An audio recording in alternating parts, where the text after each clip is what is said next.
Greetings, ghouls and ghosts. I am your favorite host, Immortal Brando, and I'm joined here by these lovely people who apparently loves Fatal Frames. Aside from the job, I'm sorry, Top, drill a bit, introduce yourself. Oh, hey everybody. Glad to be on here and looking forward to talk about Fatal Frame. I'm Uh, looking forward to talk about Fatal Frame. Sorry, goofed. Lily, introduce yourself. Hi, I'm Lily Greywolf. I just do general streams of survival horror games typically. Yeah. All right. Sleeping Belly, introduce yourself. Yeah, hi. My name is Sleeping Bell, but you guys can call me Bell. And I'm a big fan of Fatal Frame, and I've been playing this for like how many years has it been out? So yeah, I'm really excited So to be here today. it's actually the 20th year anniversary Oh, this year. really? Yeah. Yeah, December of 2001 to be exact. Oh, yeah. It's been that long. All right, and unfortunately, we have Renegade Operative here. Shut up. I'm still green to the series, but I have played 1, 2, 3, and a little bit of 4, so I am here to contribute. All right, you didn't miss much Wow. on 5, so you're good. Yeah, you'll handle that one though. I mean, well, yeah. Alrighty, I'm real number one. How did you personally get involved with Fatal Frame as a franchise? What compelled you to check the games out? Hold on, wait All a right, second. I don't think you introduced Drill. I did. No, he Oh, did. oh, okay. Well, Drill sucks. Yeah, that's Wow. true. But yeah, I'll read off again. What got you personally involved in the franchise, and what made you want to check the games out? All right, for me personally, I have no idea how I got involved in the franchise. It just happened. So I got no Oh, story, no elaborate story how I got into the franchise. It just happened overnight. I guess I can go next. Well, my story is not really that special. I just simply play these games for the podcast. But because of that, I found some renewed interest, so to speak, in this sort of paranormal genre. So I really love the gameplay and I really love the story of Fatal Frame. It is a shame, actually, that back in the past, I seen this game on Blockbuster shelves before, and I was wondering, like, what is this? And I never got it. I actually went and got Doom 3 over Fatal Frame 2, and I really regret that Oh, so bad, because I'm like, now that I've, like, processed this in my head, I really wish I would have got Fatal Frame instead. out of all the damn. Doom games, man, you got three. Yeah, I mean, what's wrong with it? I think I mean, it's it fine. is it's not a bad game though, but it's not a Doom game. It's like it's trying to be a survival horror rather than action packed. Like Yeah, and then not that there was fun. the whole Doom 4 thing, but that's for another time. yeah, that's another Hmm. podcast for sure. But I just really wish I would have changed my mind because I would have been scared shitless more of What? the Fatal Frame games. Wait, you had it for Xbox, right? Doom 3? Yes. Damn. So anyone else want to continue their Oh, story into how I they got into the series? I guess I could go. Go ahead. I mean, I think it's because it was just word of mouth, and people said it was really scary, and and because Koei Tecmo made it, I thought, oh, I thought all they made were just Dynasty Warriors games. But nope, no, they made Fatal Frame. At least Tecmo did. And also, I did hear about it. Also, I did hear about it a bit from like all the petitions to try to bring Fatal Frame forward to the West, along with other titles like Xenoblade Chronicles and Disaster Day of Crisis. Which, yeah, well, that's a whole nother thing. But yeah, that line's pretty simple as well. All Anyone right. Anybody else? else?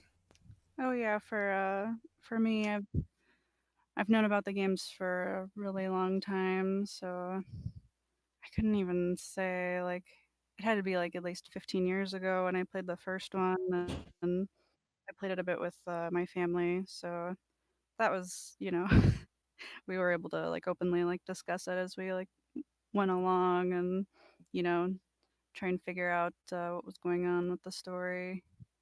And of course, those scares in like the first one. It's just so classic. But I've also played through the second one and third one. So that's where I'm coming from.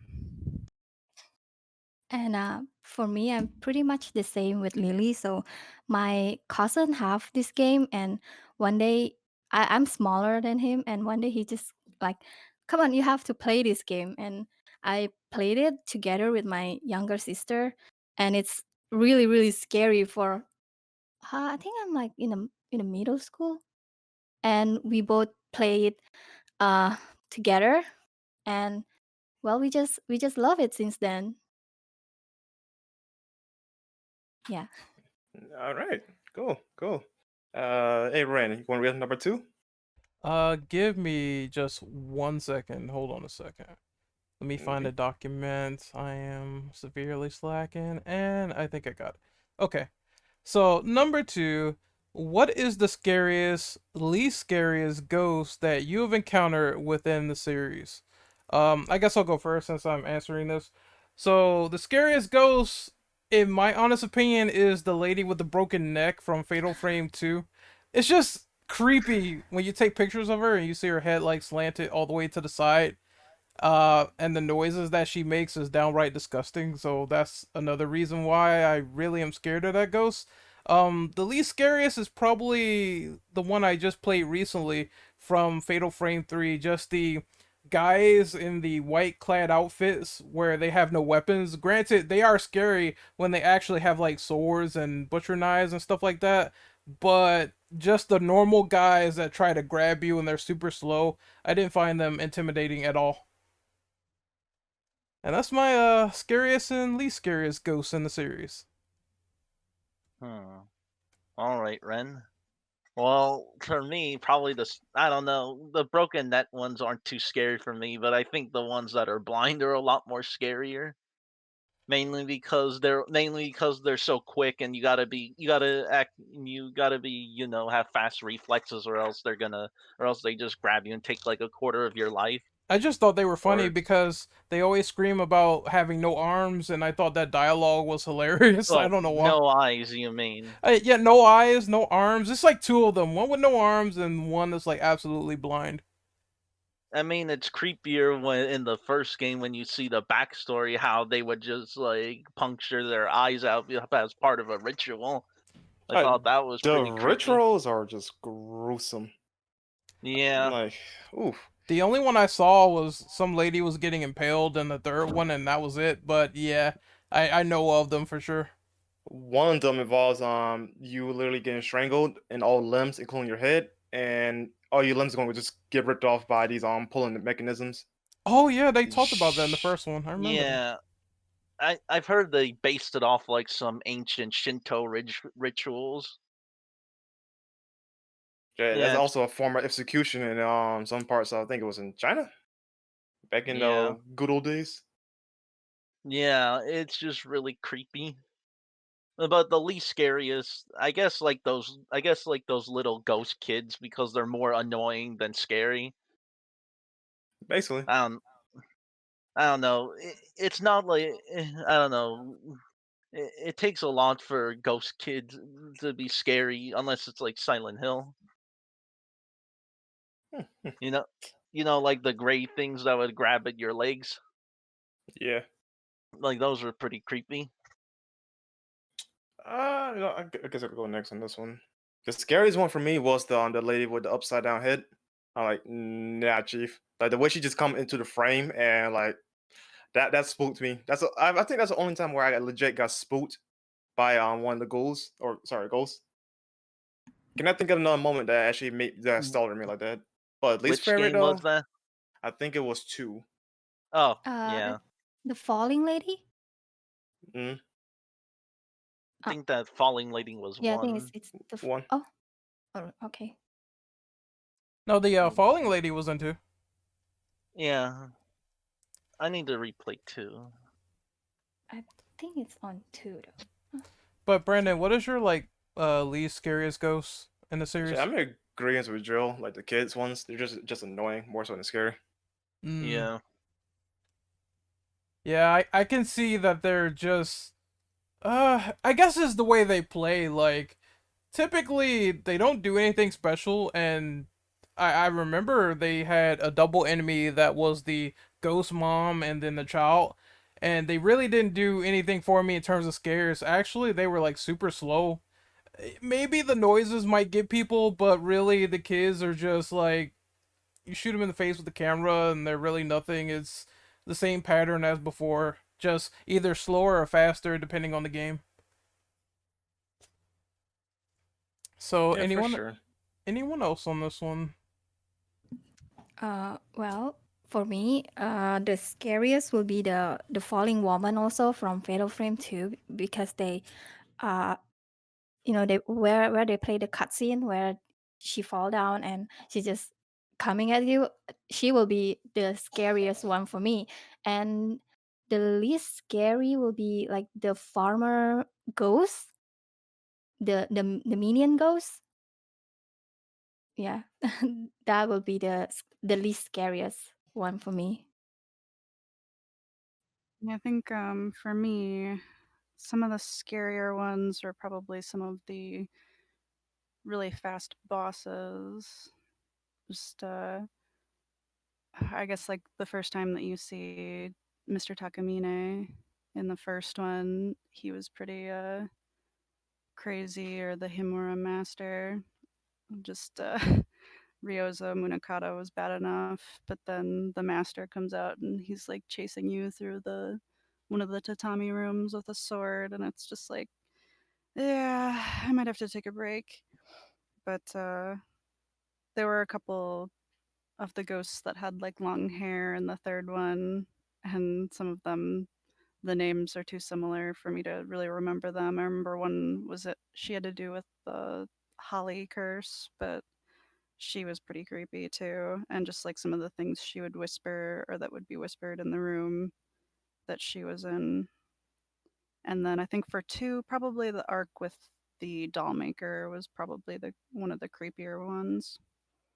But least scary ghost has to be the worst ghost in all of the series, and that's Stroller Grandma. Just can't even like start with that one. But she has to be the least scary because she is just so aggravating. All right. Anybody else before we move on? Going once, going twice. Sold to the ghost hooker in red. Okay. All right, so we can continue on to number. Actually, no, I want to bring up that side question that Kaneki brought up in chat. So, what do you guys think of the Fatal Frame live action movie? If you've seen it, It was all right. It's honestly it felt almost unrelated to Fatal Frame in a way, but it does. It involves like the ritual stuff, but I don't remember if like anything like relation to the camera scale or any spirit stones was involved. But yeah, some ritual stuff was involved in the movie though, but not as I guess not as potent as it was in the games. It's a very different take on Fatal Frame. Just to put it lightly. Yeah, when they were getting very experimental with Fatal Frame during like the late 2000s, early 2010s. Hmm. I never actually. I know that they have the live action movie, but I never watched it before. Yeah, I haven't seen it either. Yeah. I've heard of other rumors where someone told me that there's going to be another adaptation of the live action movies, but it's going to be done by the director who did the first Silent Hill movie. Oh, I've yeah, I You not. just mean read the about that. American one? Yeah, Christoph Gaines, I think is his name. Hmm. I think if he manages to once again bring the same magic that he did for Silent Hill 1, then it might turn out to be something interesting. But usually for American adaptations, something is lost in translation, so I am expecting that to happen at least. Yeah, I feel like they might make some weird changes like they did with the Silent Hill movie, but who know? But I'd say it's wait and see for me. Yeah, I think it still might be good considering that Silent Hill is still good despite the liberties they took. It's not as bad as Revelation. Oh my god, Yeah. We don't speak it out evil. that movie's a piece of crap, but we can move on. We can move on to the next question. So, Drill, you want to read that? What are your top 3 scariest moments within the franchise? I mean, that's a hard one because there's a lot of scary ones. Mhm. I mean, there's the first. I mean, there is the first time you encounter Kyrie. That was really scary for me. Also, there's a few moments. I don't. I forget a few moments in Fatal Frame 2, but I feel there were some good ones in there. Oh yeah. I'm trying to think. Unless you're finished, Drill. Oh, I still got like 1 or 2 more. Go on. Oh, yeah. Oh yeah. What's still pretty scary for me is when like when you're looking back into when they're having the flashback thing and you're looking back in the past and then all the monks just look at you. I thought that was really creepy. And what's your last one? Hmm. It was something from Fatal Frame 2, but I don't remember it. I'm gonna try to like rapid fire minds really quickly. So, scariest moments for me would be when the Butcher ghost shows up in Fatal Frame 3, where he just like materializes out of nowhere after the creepy little girl starts singing. I thought that was like creepy as hell.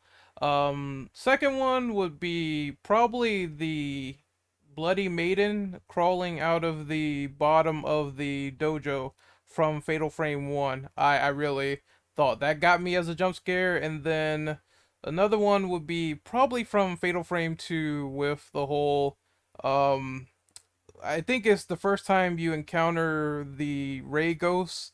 I didn't know what to expect, and then this giant demon came out of nowhere and one shot at me, and I'm like, I have no idea what's going on. I don't know what to do.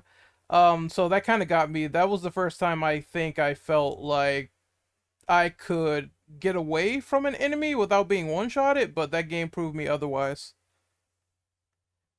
So yeah, that's my top 3 scariest moments done. Anyone else?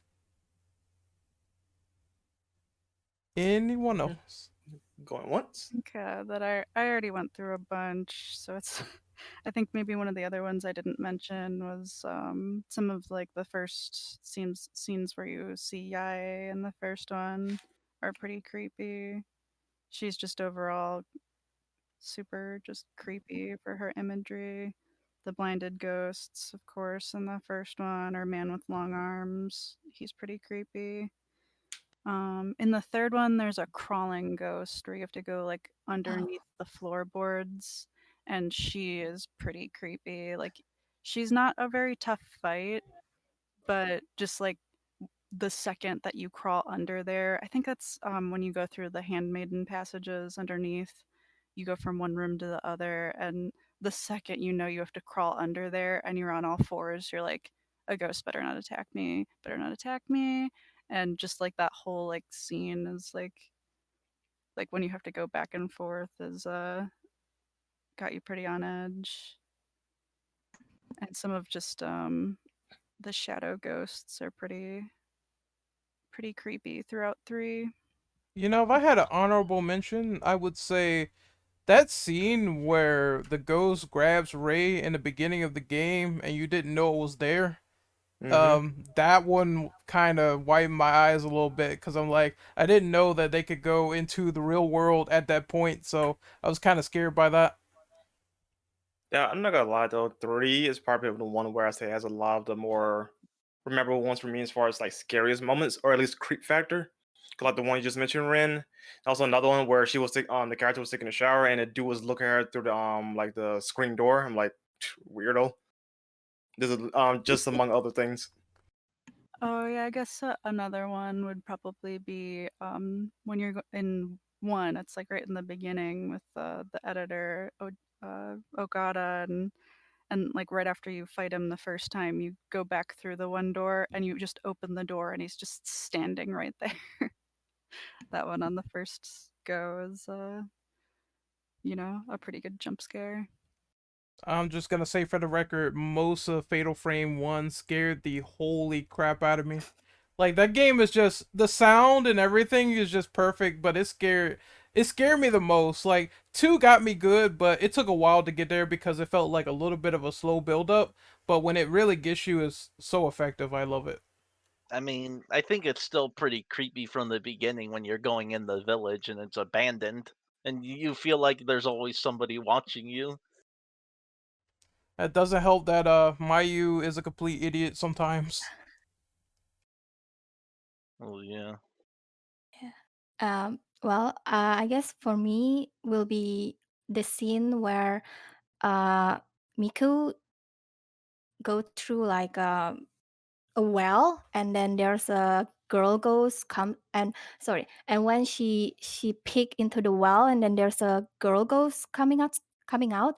That is like really really creepy for me, and also yeah, like for the Fatal Frame 3 will be like where the ghost have an arm comes out when she just walk into the room. For I think it's Ray, the girl, and also the falling woman cutscene. That would be like the creepiest for me out of all. Yeah, that's Alrighty. Anyone else? Yeah, we everybody went. Yeah. Mm-hmm. All right. Who's real number 4? I could read it if you want, or you want someone else to. Lily, you feel like reading? I don't think she's there. Yeah, go ahead, Drew. What do you think about content updates that pertain to other entries? Fatal Frame 2 had a remake, multiple version. Xbox had a first-person view mode. Honestly, I'm glad that they at least add in extra content to differentiate the versions.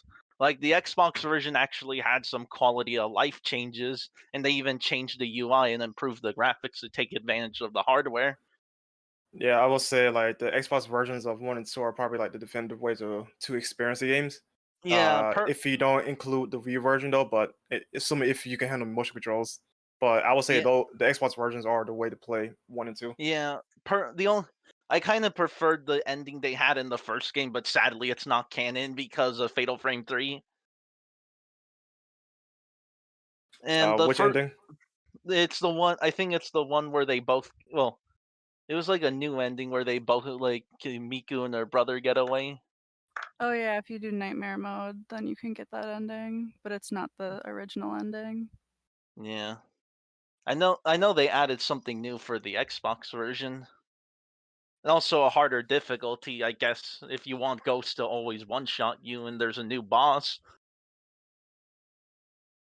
Of course, it's just a boss that doesn't get stunned, so you have to be really careful.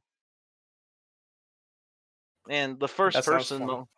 the first person mode in 2 is really cool because it gives you a new experience, and personally I think it's pretty scary. I'm surprised they didn't try to experiment with the Fatal Frame by making a first person title. I mean, that would have been perfect for the Wii actually for 4. Make it first Yeah. person.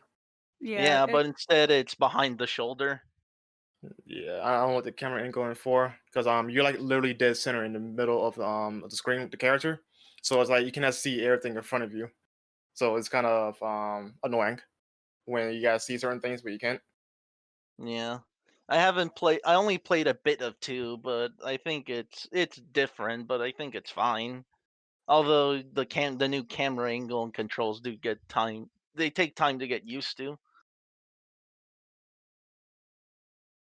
It's Hmm. kind of it is a shame that 3 never came to Xbox because they could have added in more stuff. That's probably because it didn't sell too hot. That's my best Yeah. guess. Because 3 was sold less, at least in the states, because of the time frame. Because new generation consoles coming out and among other things like Resident Evil 4. Yeah. I think it's So because it came out at the time when Resident Evil 4 had pretty much like rejuvenated the horror genre, so everything started to move towards RE4. mhm. But yeah, Anyone else? that's it for me. Nobody else want to go for this one? I didn't actually ever play any of the remakes or the Xbox versions, so I was never sure of what the differences were. So that's been enlightening. Yeah, Okay. I mean they're worth playing if you can get your hands on them. Yeah.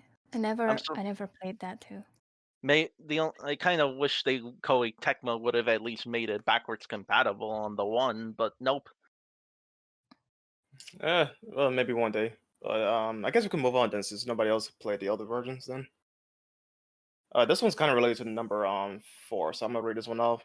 Between first person, fixed cameras, and third person, which playstyle do you prefer the most?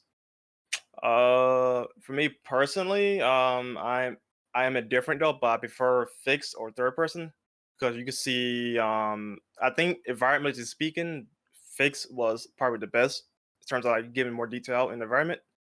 But third Yeah, person though, I'm more partial towards third person views than most other type of play styles like first person. So personally, I would say third and fixed camera. yeah. I feel like third worked the best for the series since it allowed them to do more with the environment and have more atmosphere. And because they could probably throw in some extra scares here and there, like if something falls over or you hear a door creaking and all that. But I feel like with third person they made it like that. Well, the fixed camera they made it like that to accommodate for the Wii. I feel well. I can't say much on this question because I have not tried the other versions. I only seen them. But I feel like it would be interesting if they did do like multiple camera angles or like first person. But that being said, it seems like third and fix was very good for the series as far as like getting a full scope of what's going on. Because in first, it's like they did have a button where you could turn the viewfinder behind yourself if you happen to be like confused, but at the same time I feel like that's still limited range regardless to see what's on your left and what's on your right. So it's interesting that they even try all three. That's why I put this question in here. So I would like to see if they could experiment more with this in the future, assuming if Fatal Frame comes back.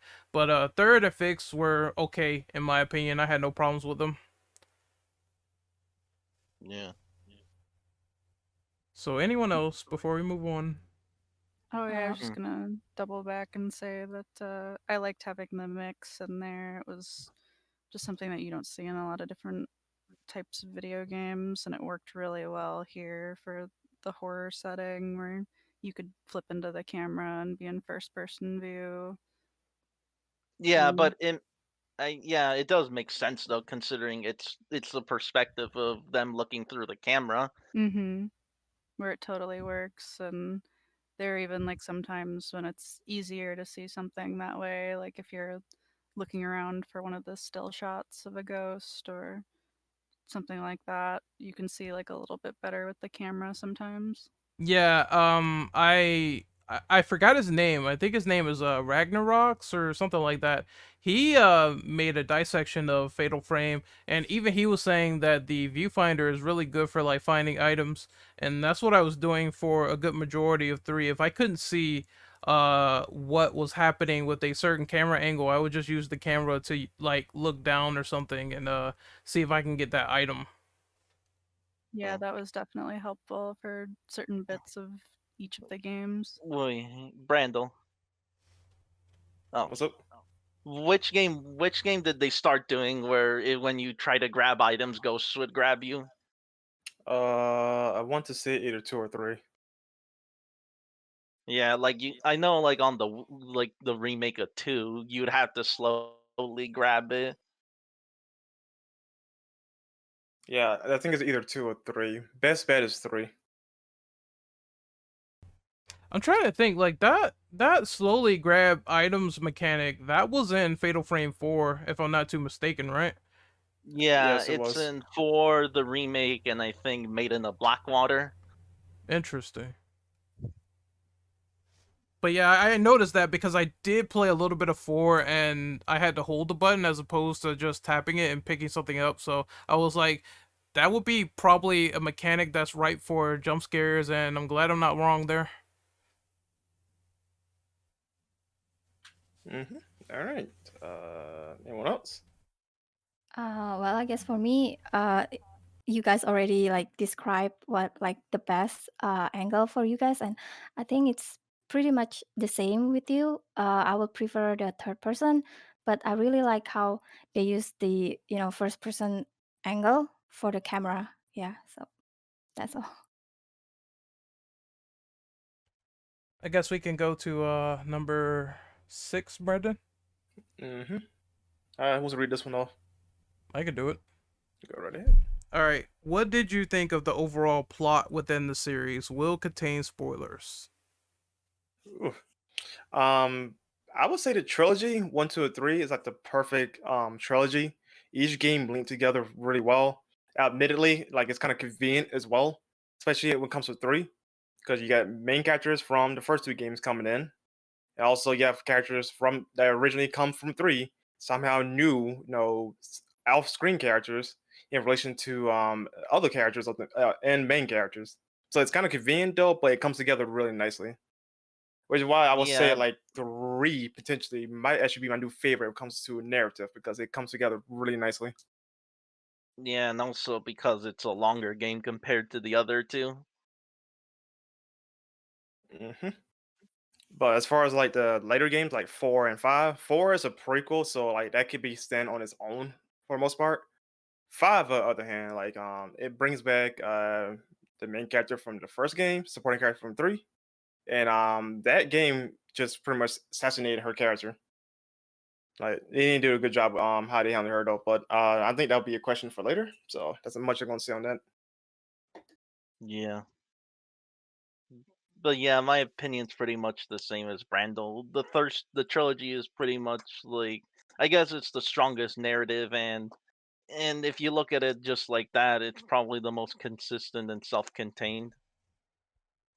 Yep, I have to agree. Even though I have not beaten these games, I played a good bulk of them for like hours and hours, and I can definitely tell you that the first like 3 entries are the most interesting ones because at least in the first 2, you're trying to discover what's happening with this ritual, like what's going on, and what is the groundwork for these characters doing what they are doing. It's a bit more interesting in 2, and I believe the developers actually said this, like they wanted to make the story stand out a lot more in the second game, so they slightly scaled back these scares and they decided to go for a more plot oriented narrative. And I think it really worked because the game is still scary and it also is still pretty grand in the story. The third one felt like they were trying to connect all the tissue together, and I really liked that because I noticed that they had the character from the first one, and it has like multiple playable characters. Um, the other ones, like 4, from what I played from that first hour, I really didn't connect with it because, again, they had nothing really interesting going on, just ghosts in this manor or the school or whatever's going on, and that was it. So I felt like the superior versions of the narrative was the first 3 games, and then 5 and 4 kind of does their own thing, and it's kind of weird. Yeah, it doesn't help that Force cast is kind of weaker compared to the other ones. Yeah, and 3 also kind of felt a little. It felt a little bit like Silent Hill to me in terms of gameplay. Like they had the hub and everything, and that kind of reminded me a little You bit of mean a. Silent Hill 4? Yeah, Silent Hill 4. I said 3, right? My bad. But Silent Hill 4 is the one where you go through Henry's house, and I thought that was just cool that you can have some time to breathe before going back into the world of sleep. But even Yeah, then, though, like once you come back to the real world, though, you're technically not safe once you progress through the story. I've noticed Because that because she had like tattoos on her back, and I was wondering like that tattoo lady probably touched her, and that's what's causing her to freak out and have these weird dreams, right? Yeah, her and the character from the first game, like both of them Uh, are cursed Miku. by the this thing. Yeah, yeah. Because I noticed that you do play with her, so I figured she might have it too. Yeah. Oh yeah, I mean, she it is does. nice to at least have characters from the first game to at least have continuity. hmm And this is gonna be a spoiler though. So one male characters that comes in later, he's the uncle of the twins from two. And was it what's her name was Miyu was it or sorry Mayu? She Yeah. comes in later in one of the endings.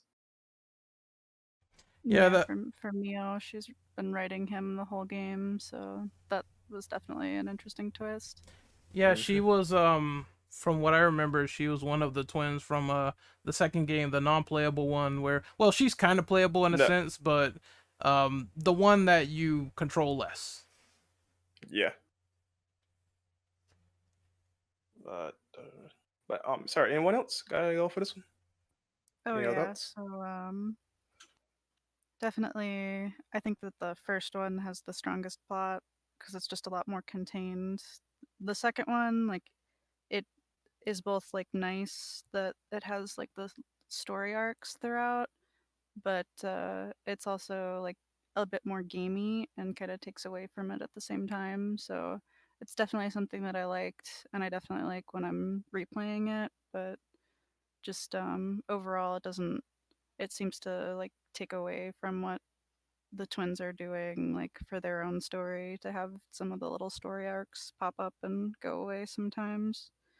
And then the third one, just they really try to do a lot with it. So sometimes it really works, and then other times it does seem like it's a lot, especially like on a first playthrough where you're trying to connect stuff, and sometimes you've missed something as other parts are coming up and you realize it, and it's like a lot stronger on a second playthrough or subsequent playthroughs. Yeah. It also it's not. It also helps to like listen to the tapes as well, since it does give you some insight on the fate of the ghosts and Yeah, who. definitely. Yeah. Yeah, where they I liked how they brought that back in two with the stones, but a lot of them were a bit more random than like in the first one where it really drove the plot. All right. I guess we can move on unless anybody else got anything else to add. Oh no, Nope. I think I added all I had to. All right. Go ahead and read this one off. How do you rank each favorite games based on your opinion of them so far? I guess I gotta go first. Personally, like narratively aside, I just rate them as games. I will put either two or three first. It could change. Then four, then one, and then five at the far bottom. How's 4 higher than 1 though? I said narratively aside. Gameplay wise, four just functions better than one because how dated one is. True. I mean, you fair point. Yeah, one. Even though I like one and what it had to offer, I will admit that there are some conventions where it's pretty dated, and also, the main thing about those games is the camera and how the combat factors in. I feel like it takes too long to really get those like awesome shots of ghosts. Like they started later on in the series to make like combos, and one does not have all that. So gameplay wise, yeah, I would also rank one like kind of low, but it is definitely worth playing, and I would say the scares and just the overall difficulty is a lot better than four in my opinion. Yeah, if you Now, want to fully understand the story, you do have to play 1. Yeah. my main complaint with five is that I don't like how structured it is. Because sometimes like it feels more gimmicky to deal with certain things in the world, especially dealing with ghosts. If you have I say the witness mechanic. I'm sure you guys played it or not, but if your character is literally wet, you would deal with more ghosts, but in return you would also deal more damage. However, though, like I feel like that is not like a really good risk reward type system. Because cool, I do more damage though, but I also get more encounters, so that's wasting more of my time. So I just rather not do that mechanic all forever, right? You know? So that's why Yeah. I would rank 5 below 1, only because that mechanic for me is not welcomed. Yeah, and also it is mission based, so the areas are not. It's not like self-contained area anymore. I can't appreciate them having a chapter select because that makes things so much more convenient, especially if you want to get the other endings, because the endings are tied to what you do for the final chapter. So that cuts down the monotony in terms of like just replaying the games just for one ending for like X amount of hours. So that's a welcome addition to the series if they ever make another one. But Yeah, overall, I do agree. Like the mission structure is not my cup of tea either. yeah. But yeah, for me, probably the highest one is 2, then 3, then probably uh, then probably 1, and then 4 and 5. I haven't played. I mean, the first one feels like it kind of reminds me of like old school Resident Evil, where they're the first one where they're trying to find their footing, and it's missing all the quality of life features the later games had. Yeah, I definitely had like the opposite sort of feel where I felt one was the strongest game just on every front, and then it's a toss up for two and three, where sometimes I feel like two is a lot stronger, and sometimes three just because it has so much. But I think that just all the extra features sometimes just make them feel so gamey, and where I do love Fatal Frames as a gameplay mechanic, it does kind of ruin the entire horror aesthetic of the series because you're just trying to get a fatal frame instead of like really like getting in the moment of like fighting the ghost. So it it's like, it's good for replay value and just to play a game, but definitely think that one is the strongest for just keeping that feel, keeping you in the moment of just what you're capable of doing to the ghosts. For me, it will be like second, and then one, and then three, and then five, and then four. I feel because I feel like the second one has more story wise than than the other series, and I actually never played five and four, but based on like my research and everything else, they said that five is like better than the fourth one. So yeah, that would be my list, my rank. All right, I guess we're done here, right? Yep. All right. Wait, This hold is on. number. Hold on, hold on. I didn't give mine. I forgot about Oh, you that. didn't? No. Okay. All right, so pretty much just like a simple list. Like 2 and 3 are comparable. Like I think they're both great games. Like I just swapped them out on a random day, but they're like top tier in terms of what I think about the series. Then it would be Fatal Frame 4. Now I found this game like really easy, but still it worked on a mechanical level, and I thought it was kind of dope with how they try new things at least. One is also really great as well, so I would put that like afterwards. And then 5, I have not played, but I heard it was the worst in the series, so I'll take your word for it. All right. Jay, can you read off number 8, Ren? Sure, no problem. So, what is the most disturbing picture that you have taken with the camera obscura? Uh, I would say it's the vanishing ghost from the first one.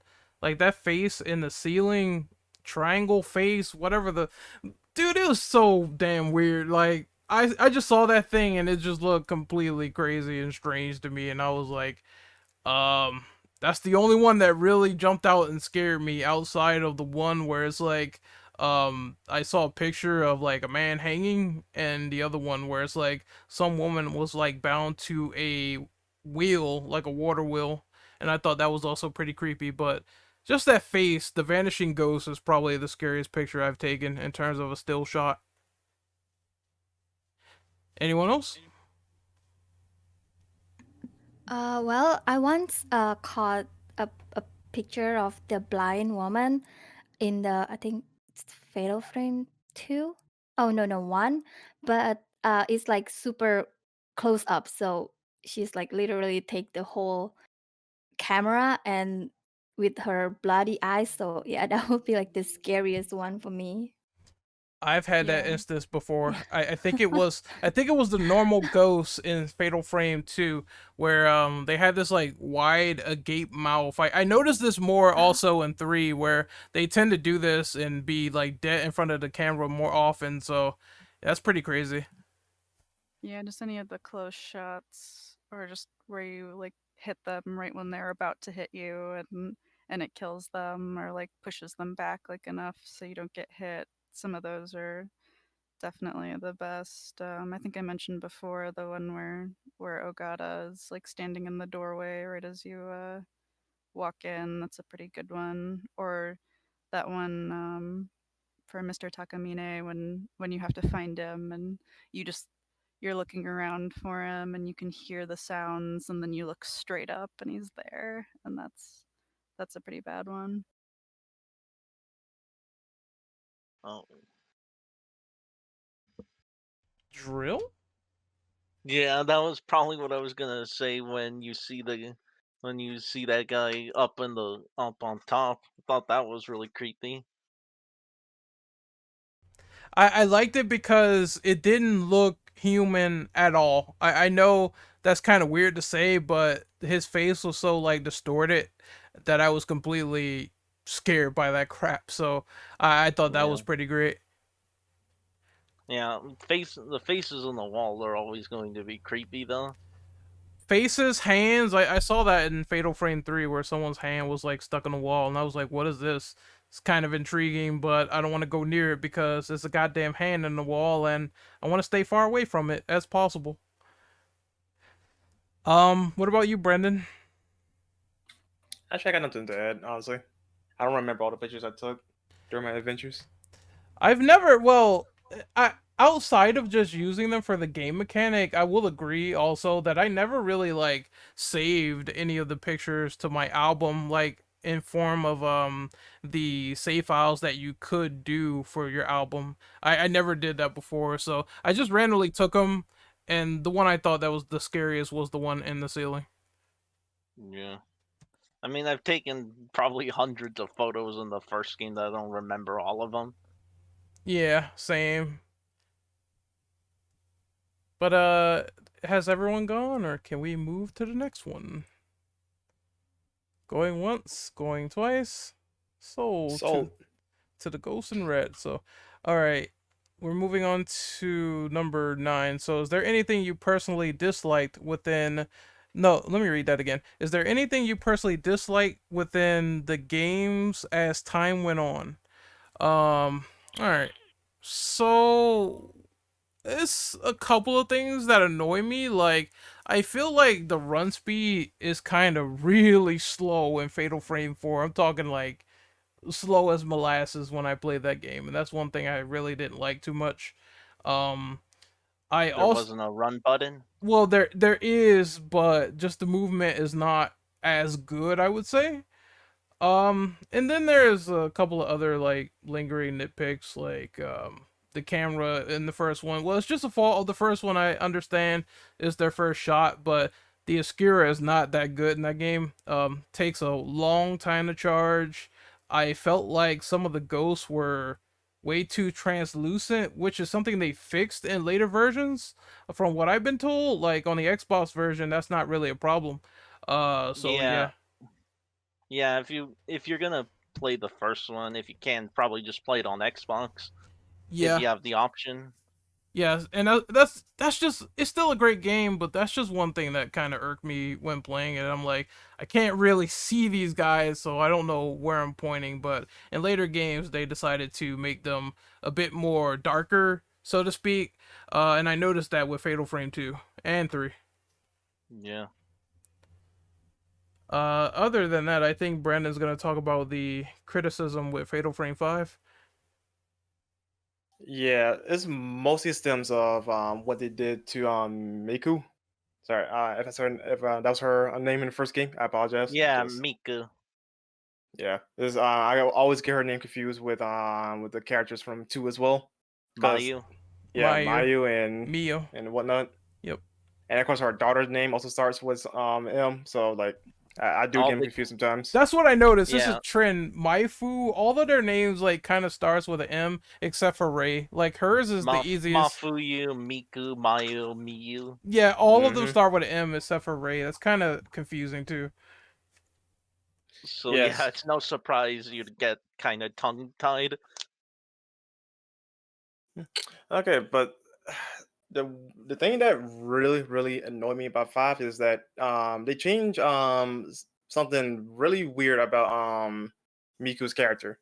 Apparently, like she was actually romantically in love with her brother, and she this happened during the events of 3 because according to 5, of course, um when she was in the dream world or whatnot, she had sex with her brother. So What? in yes, in return, in return, they have an incest baby, which is the main character from for 5. That is so, Yeah, that I read is about so that. fucked up. Like Uh in the huh. first game, you never like it didn't never seem like anything like that Yeah, in the first it game. was never implied at all in 1 or 3. 5 I don't know. retconned some details that happened in 3, including her actually moving on about with the ghost stuff. So they brought her Yeah, back, and on top of her actually not getting over it, despite the fact that actually happened in writing and in words, she's not over what happened. And on top of that, she abandoned her daughter because fun fact, if you bang a ghost, your lifespan is cut in half significantly. So she knew that was coming at some point, and she ran off, did some ghost ritual to marry her brother in afterlife to be with him forever. And yeah, that's what we honestly, got. yeah. Wasn't the whole point of the third game about her moving on? Yes, like that. Then that third game is supposed to close out everything between 1, 2, and 3, like the characters you see in 3 and past characters. Like the canon ending is them actually just finally moving on from all that. Yeah, honestly, that's it feels like Tecmo was just trying. They just threw shit at the wall and see if it would stick. Now, if I remember correctly, like the main honcho that started the Fatal Frame brand, he didn't like the idea though, but he was forced to include it in the game. Now, I haven't done extra research on that because I was personal time, but take it how you will. That sounds believable, to be quite honest. That's Yeah. how bad that sounds. Honestly, if they were ever to make a new game, they'd probably have to retcon it because that's just completely asinine. Yes. So, like the adventure, everything you gone through involving Miku in 1 and 3 is just freaking got shot in the face because of that stupid decision to involve her in 5 and the incest stuff and whatnot. It's horrible. That's So, the main reason why I rate this like 5. It's just one giant character assassination for Miku. so basically, Terminator fans with Dark Fate. Essentially. Well, it could be worse. It could be Raido from Dead or Alive coming on into the Fatal Uh, Frame franchise. Ugh, that's I- another beast. ironic considering Ione's in 5. Yeah, I noticed Yeah. that. I saw that. I'm like, hold on, there's a DOA character here. I saw gameplay of that just before I got on this podcast. I'm not gonna lie though, like Ayane was the saving grace for me for Fatal Frame. Oh, Brandon, you're cutting out. Damn. See, Oh, rip. let's see if we can Hmm. get him back to life in a few minutes. But yeah, I just had to make that Raido joke because I'm like, this is like typically normal when they introduce Dead or Alive characters, and I thought it was interesting to see like a high skilled ninja in a horror game. Yeah, but they did kind of have to nerf her since she's Sorry, injured. Discord cut out on me. God dang it. Yeah, so they nerfed Ayane in Fatal Frame. It's kind of sort of yes. It was never established that they could fight ghosts and Ninja Gaiden lore, but no, for the sake of the plot of her involvement, though, she is nerfed, so she cannot fight the ghosts directly. Yeah, most of her stuff is it's mainly like a stealth thing. Yeah, so that's what I do appreciate the change of pace for her for gameplay wise. I hope they can do it again for a future installment, but that remains to be seen. Yeah. That's All right, interesting. that's my rent. That's But interesting. yeah, it's the same with me. It's pretty much that at least the story structure got a lot weaker because I guess they had to figure out ways of trying to fit it in within the timeline, and then what happened in 5. But yeah, I would have rather preferred if they just started fresh instead of trying to connect with everything. Yeah, because in fact, a character from 5 is also and has some relation to Ray from 3. Like she's in the family though, but we don't know exactly what's their relationship. She could be a cousin, niece or whatever. But that's all we know. That they are related in some fashion. And on top of course, the main character is the daughter of Miku. So they keep trying to connect to these other games. They're just like closing it off for good and just make a new, say a new trilogy, a new cast, and move on from there. Because it did for 4, so why can't you do it for 5? Yeah, it seems like when they tried to make the connective tissue for Fatal Frame, they had a good idea with 3. Uh like I said, I haven't got through all of it, but from what I've seen, I really liked it.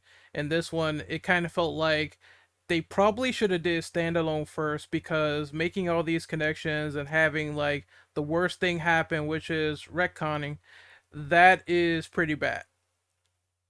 Like I wouldn't mind if they had like a few like nods or references to the other games. Like that's fine, but But having nothing to like, try to connect everything is where it gets messy. yeah, nothing like this direction that they went with 5.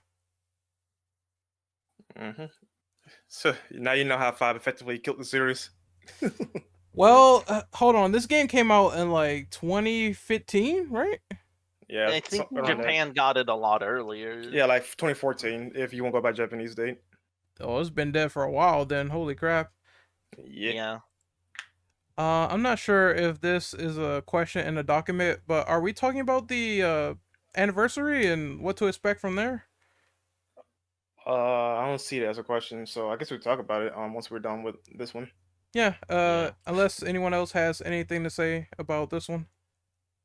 I guess I'll just go back because I had already said a little bit that I thought that some of the features that they kept adding to the series, like, just made it seem like a bit more gamey, especially like the arcs in 2, which I said I do like sort of like those, but they do make it feel like a bit more gamey, like just different areas that you go through that have like that calculated like amount of like time or story, and just with some of the features or how you like unlock them throughout the game, like in 2, like is is pretty gamey as well, like toward the end of 3, like stuff that you're getting that it's like, wow, I wish that I had this through the first 2/3 of the game, like sort of feel, but You mean like the upgrade system and whatnot? Because I yeah. think it was in 2 where like you could get some, or it might have been 3. Excuse me on this one, but you could get certain upgrades. But once you get the good ones though, you like literally at like chapter 9, so you like the game's practically almost Yeah. over at that point.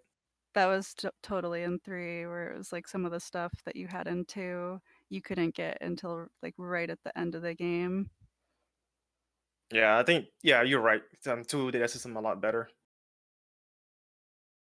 And stuff like that just, it adds to like the gaminess, where it just takes you out of the atmosphere and everything, where it's like fine in like an action title, but in a horror title, it's definitely stuff that takes away from like the creepy factor of the ghosts when you're just trying to like figure out like, oh, how many spirit stones do I have, and oh, let me use like this power, or should it be this power, or where's the fatal frame, like it just takes you out of the whole feel of the game. Well, Hmm. I guess for me, it would be like the as you play it, it becomes like more repetitive in fighting the ghosts, and the strategy of it, and so it makes it less scary in fighting the ghosts. I guess they could make it better with that. And anything else is I think you guys covered it already. Alrighty. Any last thoughts before we move on to that extra question Renegade proposed? Nope. Once, going twice. All right, sold to the Ghost and Kimono. All right. So what's your question again, Ren? For the anniversary that's coming up this year, and since the producers commented on it, I don't have the exact quote, but do you guys expect anything to show up for the anniversary of Fatal Frame this year? Um, honestly though, I'm gonna expect nothing and then get surprised when it happens. Because again, the series has been dead since 5, so like Yeah, I'm like expecting a whole lot. I don't know. I don't know. I feel like they might do something like port the Wii U game, but it'd probably be better just to do the first three. Yeah, But yeah, essentially, since no, three, 1, 2, and 3 are like the most well-regarded ones. So, like, if you want to win people back, get the the better games out there. and then maybe maybe say, hey, we're making a like say, hey, we're in development of a new game. Or they'll probably say something like, well, if people are interested in the new one, then buy it. It's Koei Tecmo, so it's hard to really expect something as a Ninja Gaiden fan, and I've been waiting for like a long ass time before that Master Collection. I would expect at the most an HD collection of some sort because they have to know that these carts are getting like super ridiculous in price. So this will be a good time to capitalize. Hey, we got a full collection here. Go buy it. And maybe Maybe, go ahead. and I was gonna say maybe it would maybe it would actually give them a reason to actually translate 4 and bring over the remake. Yeah, that's one thing I noticed about the fan patch was that it was never officially localized, so they had to do it themselves for the Dolphin emulator. Yeah, well, yeah, you can also play it on the Wii too through hacking, but it Interesting. was done. It was because of I think it's because Nintendo didn't bring it over because there was like a game-breaking bug in it, and Well, that it doesn't. Tecmo didn't want to fix. Well, there's nothing confirming that because I did some research on that as well. Um, Essentially, Nintendo themselves did not want to publish it overseas. Like at one point, it was going to be produced in Europe though, but it got canceled. So, and I guess it was in favor of Fatal Frame 2.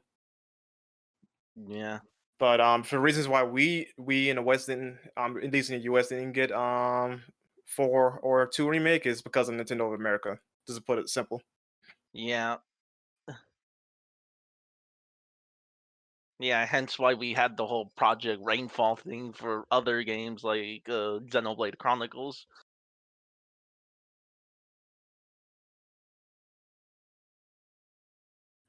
Hmm. But yeah, I'm really hoping they do something for the 20th anniversary instead of just nothing. Of course, I'm expecting nothing. Yep, always expect nothing, and then get surprised or hyped, depending what it is later. But anybody else?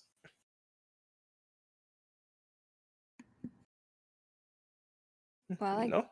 I Okay, guess good. like maybe an HD will be okay. I don't really expect much because they said that the game basically like stop after 5, yeah.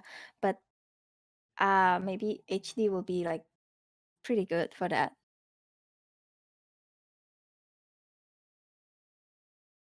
All right. I guess we can move on then to the next question. What question are we on again? Number 10. Yes. Uh, who was your favorite and least favorite protagonist within the franchise? Hmm, that's kind of hard actually. I have an idea who's probably your least favorite, Randall. Go right ahead. I'll let you guess. I'm guessing. Uh, yeah, probably the. I don't know. It's hard. I'd still say Miku's like the best one for me, considering. I guess her motivation. I guess because it's the character you followed the most throughout the series, and at least gets an actual character arc for at least with the trilogy. Mm-hmm. Probably for least Uh, favorite, it's Yuri because I didn't care about her that much. that was in 4, right? No, 5. 5. Okay, sorry. Yeah, I didn't care to remember where she's from. Damn. Uh, I'll say for me, I'm toss up between Ray and Miku for the first for 1 and 3. because 3 handled the subject matter of her dealing with grief and survivors guilt pretty damn well, almost too well to be quite honest. Because it's because she literally kept everything the same when before her sorry, after her husband died and whatnot. So obviously she survived that encounter. So yeah, I think they handled the subject matter of that kind of stuff pretty damn well involving that character. And the same Yeah. thing for Miku evolving no closure to no the events that happened with 1, and of course the extra stuff with 3. So like it's toss up between those two. Least favorite? I don't have a least favorite per se. I don't know. Fuck it. I guess Yuri. Yeah, I guess I gotta go over Yuri then because I don't again I don't like 5 that much, so I probably just gonna go with that then. Sorry. Yeah. Someone else can go ahead and go. Renegade. Okay, so Oh. oh yeah, sorry. Uh, But it's a toss up between Miku and Mio because Miku definitely you know, like as you had said, she has a good motivation for being there. She comes in with like a little bit of background knowledge of just what she's getting into and who she's looking for. So there's just like a little bit more like as she's like going in that you already like know about her and just all the details that unfold about like her family and her connection with everything that's going on makes her a really interesting character just for the first game. But Mio also has like, her twin story and everything, and it's just that, whether or not her twin was ever even really there and just everything that you go through, like her like headedness as she's like going through it, and that just like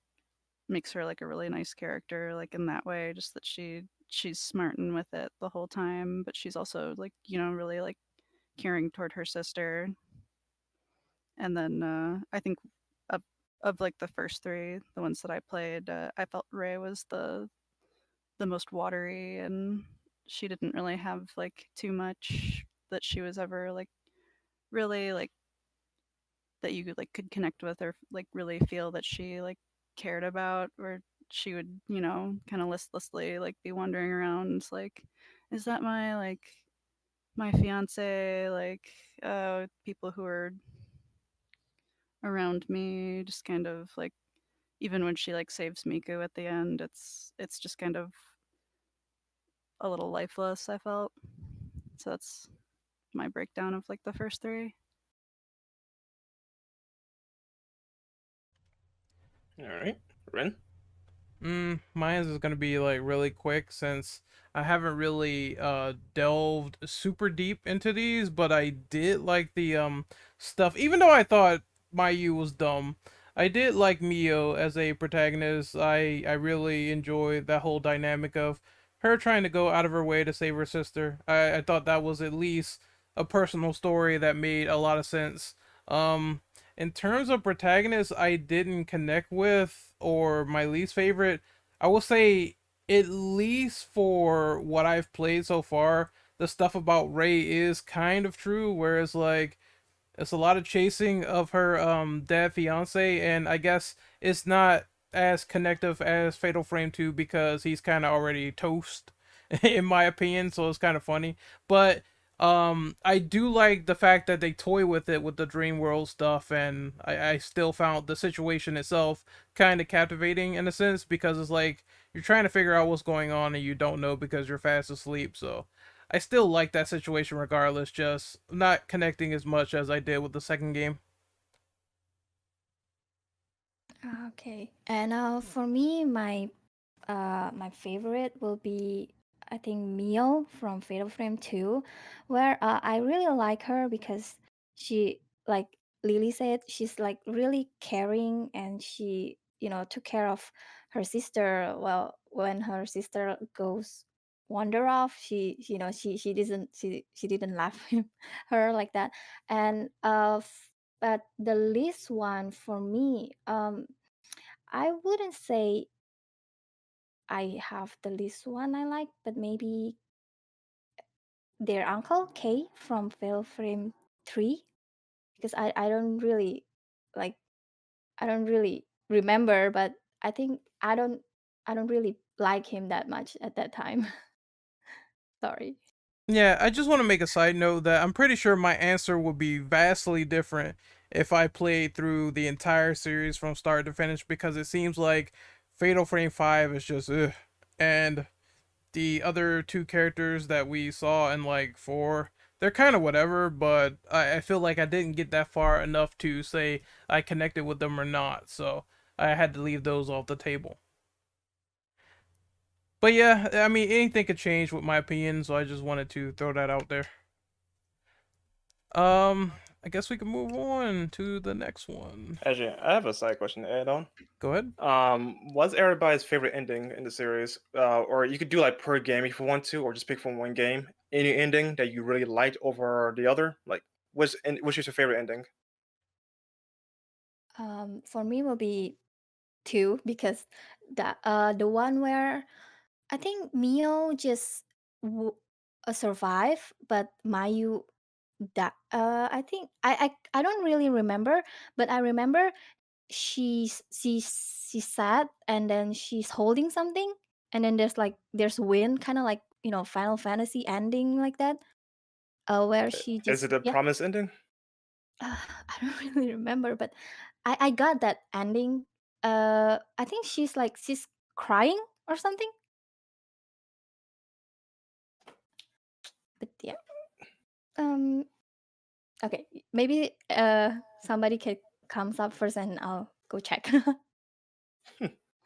I could probably do that in a moment, but I'm gonna give my answer real quick. Mine is probably the Hellish Abyss ending from 2. Is it's almost like the promise ending, but both of them survive. But Oh. Mayu is blind because she looked down in the abyss, trying to save her sister.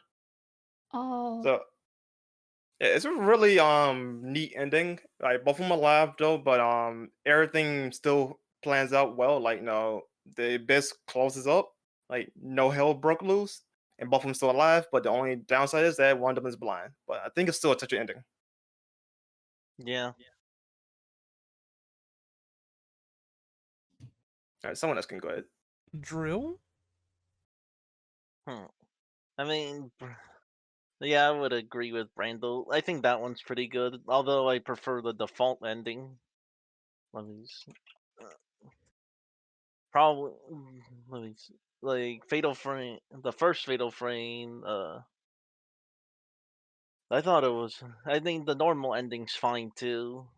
Although I do prefer when they both get out. At least it's a more. At least it's a nicer one compared to just Nafuyu just disappearing.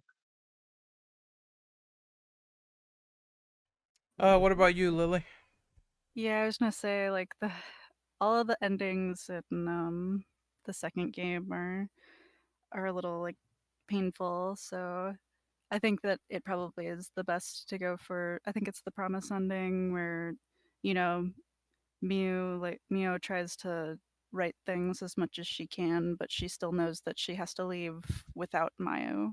So that one's probably like better than ones where she has to kill her or Yeah. I don't really like the blinded ending either because it also implies that Mayu was never alive in the first place. She died in the accident when they were young. So just, Mio had to go through all of that just so she could get her like ghost of her sister out of the like twin village. And it's like, that's also not like a great feel. So, and I'm just like overall, like all of those endings are just so painful. And like it definitely like sets up for different ones depending on what you read into throughout the game, but just each one like has like a different twist that's just not exactly what you wanted when you were going through it. um but I do really like the ending in the first one, and then the ending where you actually save everybody for the third game is pretty good as well. So some of those endings have like really nice effects at the end, and the final song is just fantastic as well.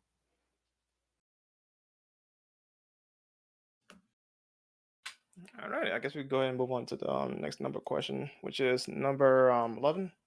I'll go ahead and read this one off. What is your favorite slash least favorite function or ability within Fatal Frame? Yeah, anyone could go ahead.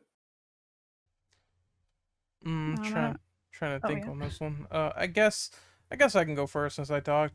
So stun is pretty cool. I like that one a lot because it knocks the zombie, not the zombie, but the ghost. Zombies. I was That's th- another game, Ren. I was thinking of Resident Evil for a second, my bad. But it knocks the ghosts back, and they can stay in place with this green highlight, and I thought that was pretty unique to do. I also like the one where posted a zombie in the chat. I also like the one where you could also manage to get some sort of like counterattack if they manage to get like really close to you. I think it's a function. And I thought that was really useful if a zombie is like, I said a zombie again, god damn it. If a ghost Damn. is like super fast and I got Resident Evil on the brain, I'm sorry. If they're super fast and you can deal with them, then you can do the evade attack, and that's really helpful because I really hated the ones that came out of the wall and had the katanas, and I found them hard to deal with. Least favorite function, honestly, I had no use of the charge. Like, I think it was the one where you could store up like stuff from the third game. But what happens is, if you manage to get a fatal frame shot or a combo, it kind of mitigates the purpose anyway. So I kind of found that a little bit too easy in terms of a function and not much use for it outside of just waiting until they counterattack and then snap the shot. Otherwise, Yeah, everything else is dope. if you use it properly, yeah, charge is actually really damn strong. Where you do it in a fatal shot or in a combo. Yeah, it's Yeah. you could use it like that, but since you can get the counterattack so fast, I just stun locked the ghost to death until they couldn't do anything. So it's useful to have, but at the same time, is like once you get that function that's on the ground when you get into like I think it was night 2, I believe, it's piss easy after that. So it's not the worst. It's probably worse functions out there. And considering that Brandon spoke, what is your favorite and least favorite function and ability? Well, as far as least favorite, I don't really necessarily have one. Well, maybe if you count the lock on in four, only because of itself is like really easy on its own. So adding the lock on just made it even more easier, you know. Yeah, I can kind But of say that too. Yeah.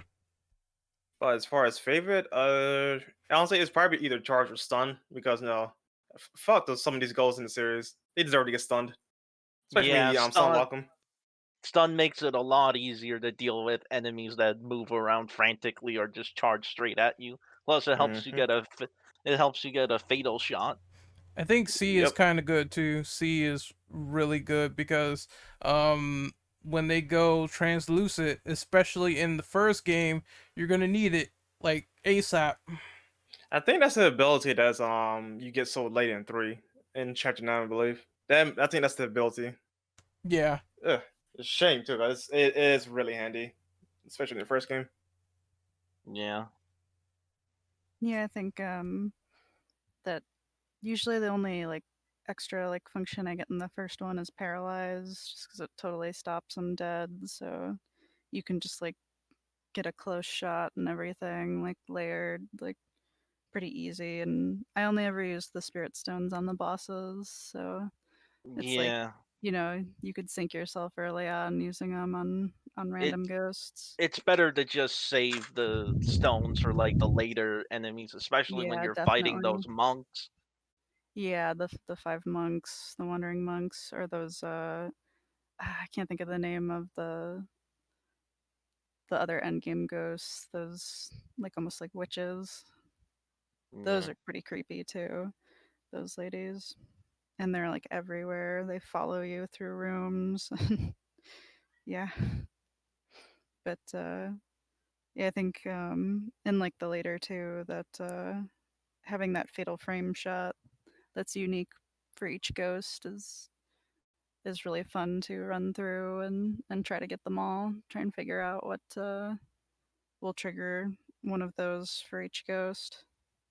Yeah, So that's probably the most fun one. that's what really made me like the Combat of 3 the most so far, Hmm because you can combo them to death. Mhm. Hmm. Yeah. And then probably a least favorite would be see, I didn't really like any of the other extra like functions like C or slow or anything, but I think it's usually range that I'll go for last on the like 3 just like basic camera upgrades just cuz you Yeah. don't even really need it. Well, yeah. Usually, when you're upgrading, you always just do your camera first, and then maybe do like paralyze. Yeah, I usually will pour it all into speed and capacity right away and do paralyze, but sometimes I don't even get all of the upgrades for range because you just don't need it.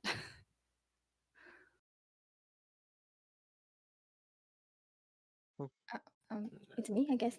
Well, for me, I guess my favorite will be Fatal Frame, like, and also for the speed charge. Those are like really helpful in fighting the ghosts and also with the combo. And my least favorite will be maybe slow. I don't really use them that much. So yeah. One thing I will say about 2 at least is that for the extra functions, at least you can swap them on the fly when you get a certain function later in the game, which I really enjoyed. So it makes it very Hmm. dynamic in terms of combat. So if you want Yeah. to use like stun, C, or something else, you can be able to do that on the fly with like L1. Mhm. Yeah. At least it's a nice quality of life improvement. So I think we're Like, on the final question right now. oh, I was gonna say, Oh, Ren, how'd you feel about abilities using up stones? um, I'm gonna be honest for 2, like in particular.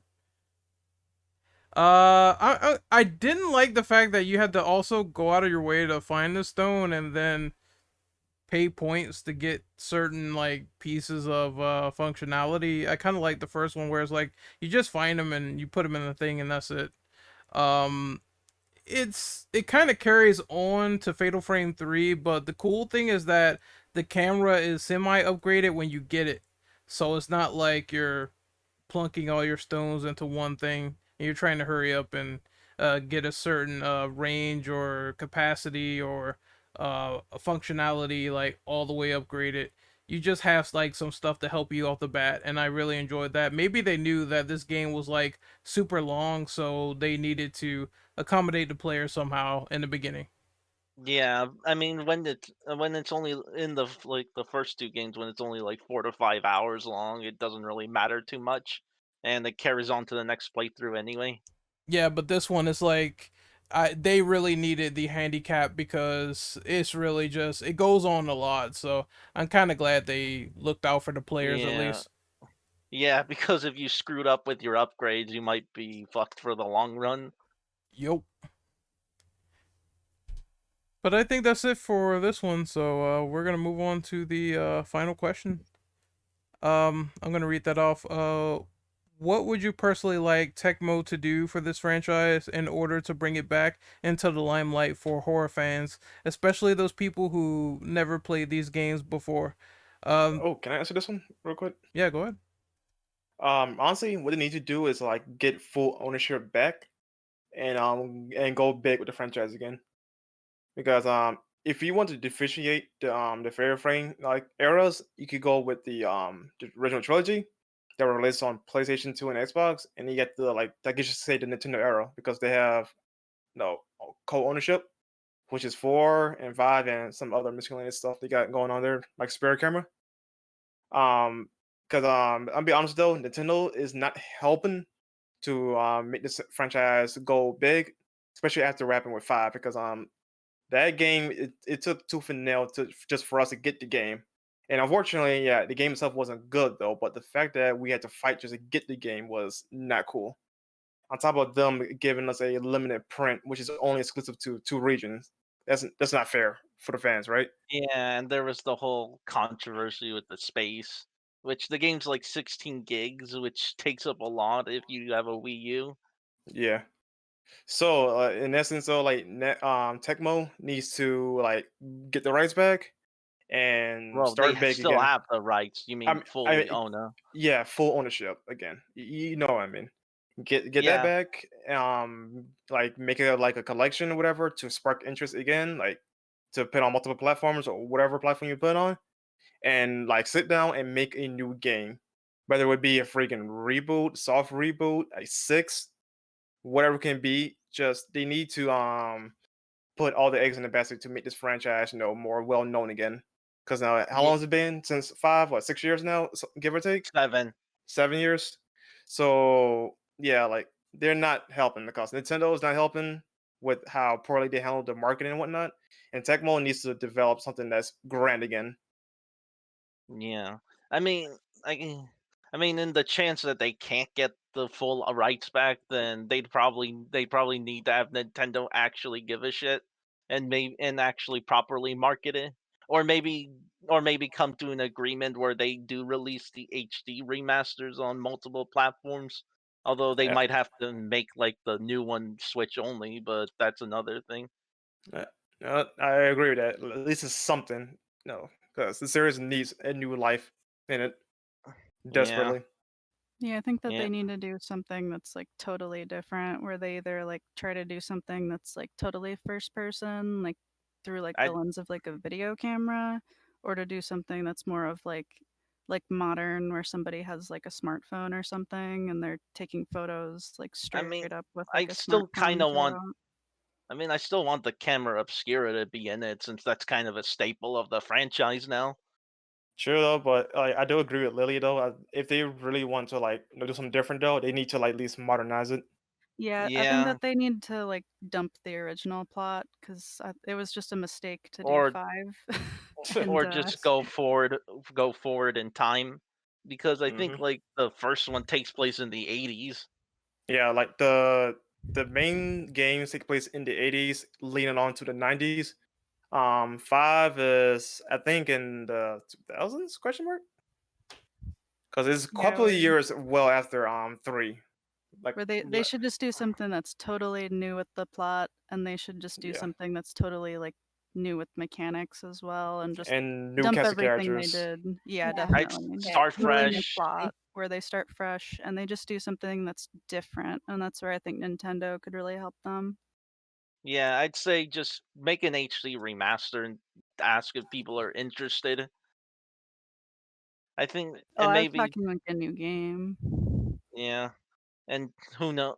Speaking of remaster, would they remaster the PS2 version or the Xbox version?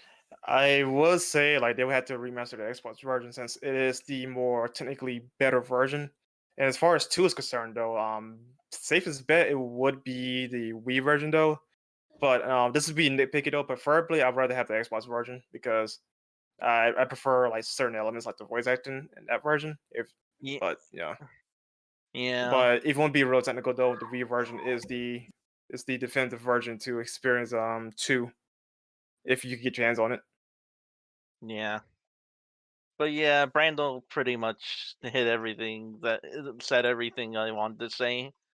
I think if Nintendo's not doing anything, they should at least let them have the full rights back, or maybe just actually give a shit.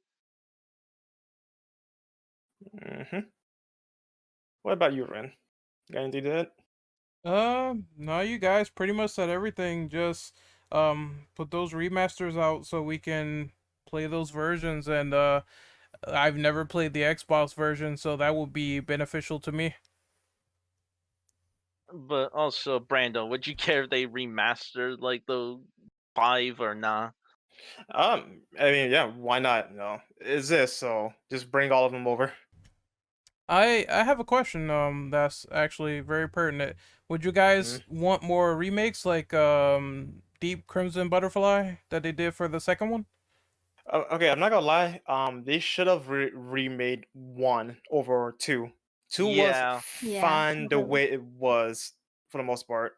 it. Two, I mean, sorry. One needed that remake more so than any other game. Yeah, it would be like if they made like the Resident Evil remake, but they started with 2 instead of 1. Yeah. Yeah. Yeah, at least like with the new mechanics and like over for one, that would be better. Yeah, and plus, if they remade 1, that'd give them some chance. That'd give them a chance to have more connections with 3. True, because they already tried the whole connective tissue thing with 3 and 1 and even 2 anyway, so why not try to flesh out the plot and link it to be better? Yeah, that's actually one disappointing aspect of Deep Crimson Butterfly. It didn't. The only thing it added really is just 2 new endings and changed their age slightly. They've been aged up by 2 years. Because of Vanilla, they're 15, and Deep, they're 17. So that's like the only main difference from the top of my head, at least. Though. Yeah, So and I like think if they. Oh, uh, I was about to say, if they're gonna do a remake again involving, let's say 1 and 3, they need to do like more than just adding in like an ender and so. Like they need to do more like say connectivity with the games rather than like 1, 2, and 3. yeah, like Resident Evil Remake added some stuff that connected with Nemesis and Code Veronica. Mm-hmm. Yep, and also Yeah. the G virus from RE2. So I like stuff like that where it's like the overall canon makes sense if they decide to go back and retroactively tie this story together. All right. And what else? Got anything to Uh, Hmm. I mean, maybe also. I mean, hmm. Like, I mean, if they want newer players to play it, maybe add in an easier difficulty. But I know that sparks a whole nother discussion about if they make the games too easy. Oh yeah, add? that's when they can do like just different stuff that they've done for other games where they have like either like a random ghost mode that just you can turn it on or off, or if you even have random ghosts, where for people who think it's a waste of time to be fighting ghosts between the bosses, they could just flip it off. And then for people who like having that extra feature because it adds to the atmosphere for them, then they can flip it on. And just like other like little layered things that would be really easy to add in when they're developing it. Well, like okay, as far as like easier mode, like easy, they already have easy mode in the game, right? So I feel like that's more than enough. But they shouldn't make it too easy where it takes away from what made the games what they are. Yeah. I mean, the only issue I have with the first game is that if you're not prepared for some of the later stuff, it can be really brutal. That's my only issue with it. Oh, okay. You know what? If anything, though, a rebalance might be in order for something like that. Because if things it could get like really unfair for the player, then I think more of a rebalance, more so than a like a difficulty nerf, like a lower difficulty would be survive. But that's just me. Um, I'm just going to. Well, I have a off the sort of like off the grid statement to make, and then an actual question. So that statement is pretty much saying, Koei Tecmo, I love you. When it comes to making like wallpapers for games in particular, you guys rock. That's why the Mm. thumbnail is gonna look so good. And then the other question I had was, what did you guys think about like some of the costumes and unlockable moves? Because I believe that's also not a question in the document. Some of the costumes are rather interesting. Some of them are maybe a little out of place, like in 5, but like I'm pretty sure there are more context within the games involving the costumes. But I'm fine Yeah. with it because they're unlockable. They don't hurt the experience. Yeah, Plus, you have to go your way to unlock them. Yeah, they're just there for the for most fun. part, yeah, for the most part, they're pretty much just color changes and like kimonos, so they don't really Five, like add or take anything away. yeah, 5 did go a little extra and add in a little more spicy Oh yeah, outfits. definitely. But again, they Yeah. don't take it away because you have to go your way to unlock them. Now, as far as Yeah. Yeah, that where it stuff wouldn't though, ruin your initial playthrough. as far as that stuff Renegade is posting though, they actually removed the costumes originally in Japan and replaced them with Nintendo IP stuff. Which okay, that is cool and all, but that is literally censorship, and I wasn't cool with it. I was fine with them adding them in, but not for them to take away something that was already there. I imagine if they did a re-release, they'd probably restore it. At least if it's not too much trouble. Yeah. But Like I'm yeah, fine with walking around as Zelda or Samus, but why you took away the original costumes? Like that's not cool in my book. yeah, Yeah, the it is an thing odd choice. it does have a story significance since Yuri's a Gravor model, Hmm. so it's not just there purely for fan service. Yeah, all I see is either Nintendo IPs, I see fan service, or I see a lot of kimono costumes, especially with the first one, because apparently it had a red kimono for Miyu, so you could wear that. In 2 on the Xbox version, they had Dead or Alive ones. Well, yeah, that makes sense. 'Cause Koei Tecmo, Dead or Alive, it all ties together, so I figured that makes sense.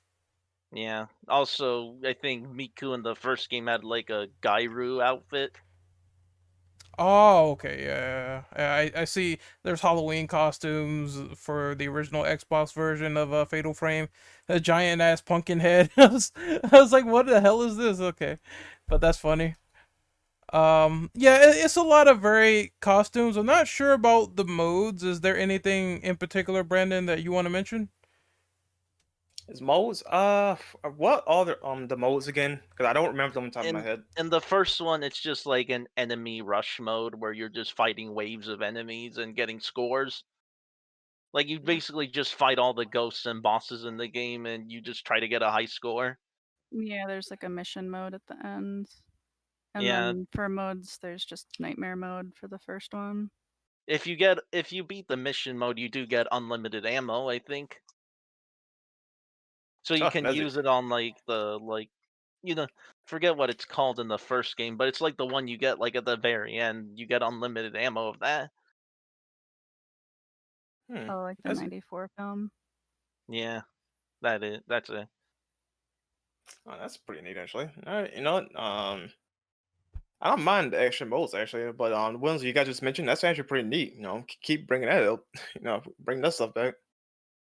Yep, Yeah, that could be one it's not. thing that like it could be one thing that's like they could bring that back immediately and it'll give more gameplay variety because people are gonna want to unlock that stuff.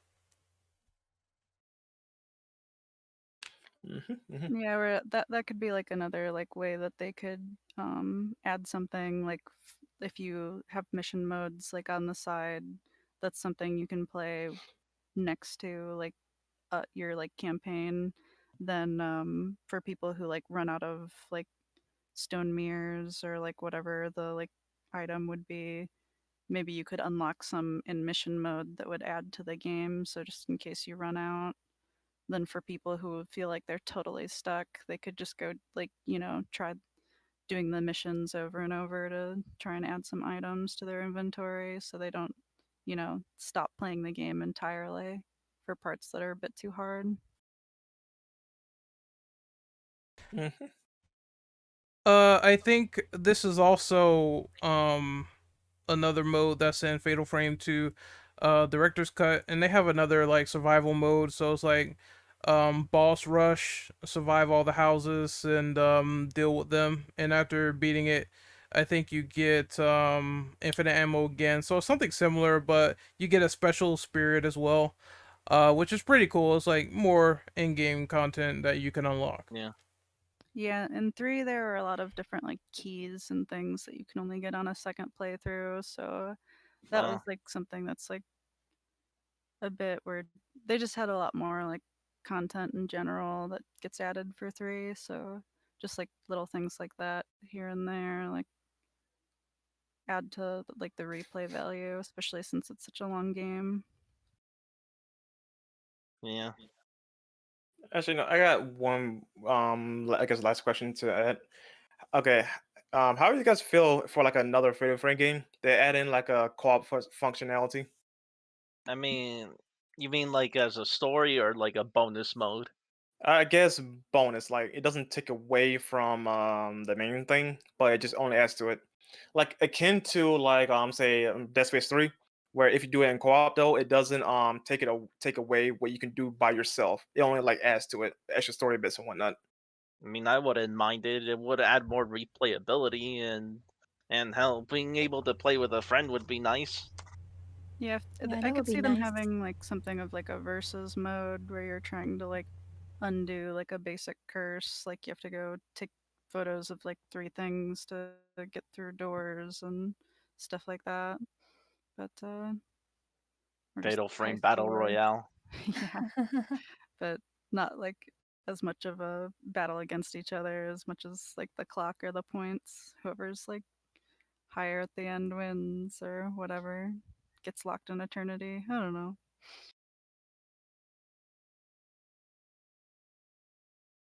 All right. Is anybody else got anything else to say about the last few questions you said? Like you, Bill? I don't think you say anything. Yeah, sorry.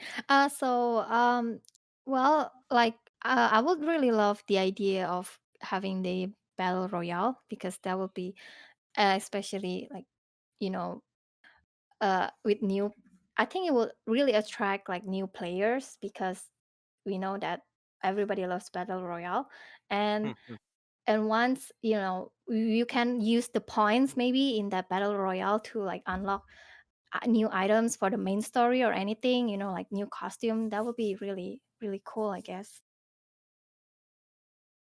In a way, Resident Evil 5 does something like this, where you get points from like just doing like story mode stuff, and Mhm. you can use that stuff to get like infinite ammo or like cosmetic stuff or like action figures within the game's context.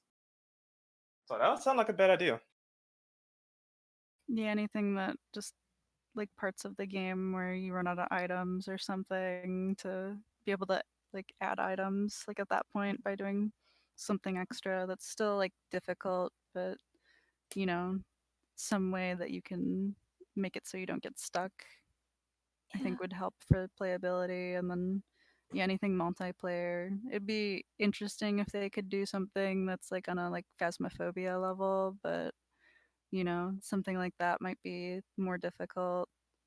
But they Oh, I forgot about the game. That's a good example. Yeah, exactly. Where they'd have like a lot of different like ghost content that they could pull in.